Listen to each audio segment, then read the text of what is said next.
Hey guys, back with me again in this channel. On today's tutorial, I'm gonna show you how you can send messages on Pinterest. So if you guys didn't know, now there's a function where you can send message to other Pinterest users, and here is what you need to do that. So first open your Pinterest and then go to the message icon at the bottom. This one's right here besides the plus icon.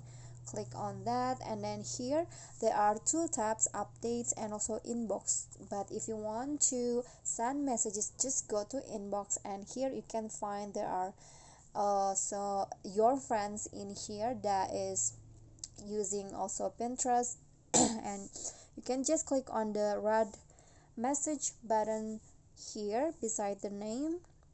For example, I want to send it to her, and then here you can just type in your message and click on the plan icon here to send the message. Okay, so that's all. That is how you can send messages in Pinterest. I hope this tutorial will be helpful to you.